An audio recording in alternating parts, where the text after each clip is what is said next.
आप देख रहे हैं माई व्हील्स और मैं हूं अहमद हसन। आज की इस वीडियो में आपको बताऊंगा कि अगर आपकी कार का बेल्ट आवाज़ कर रहा है तो उसे किस तरह फिक्स करते हैं। ज़्यादातर ऐसे होता है कि जब हम एसी ऑन करते हैं गाड़ी का तो वो नॉइज़ करता है। तो पहले जो है हम एसी ऑन कर लेते हैं।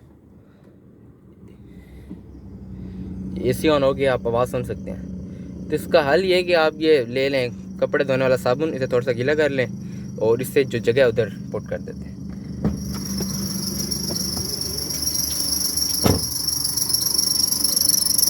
वो देखें, वो बेल्ट है सामने, उधर आवाज़ कर रही, तो इसे हम वहाँ लगा सकते हैं।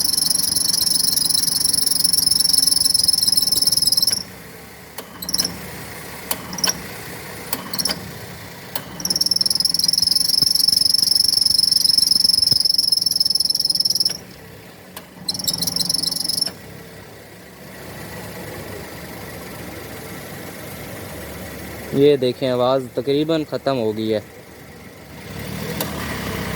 ये देखें, ये मैंने लगाया और अब आप देखें, अभी ये जब दोबारा चलेगा कंप्रेसर के लिए, ये देखें आवाज़ बिल्कुल भी नहीं है। अब आपने देखा है कि ना, अब आवाज़ बिल्कुल भी ख़त्म हो गई है। तो जब भी ऐसा हो तो आप ये लगा लिया करें, ठीक है, काफ़ी फ़ायदेमंद चीज़ है। ठीक है, उम्मीद करता हूँ आपकी वीडियो अच्छी लगी होगी। लाइक एंड सब्सक्राइब मस्ट है। नेक्स्ट आने वाली वीडियो तक के लिए अल्लाह हाफ़िज़।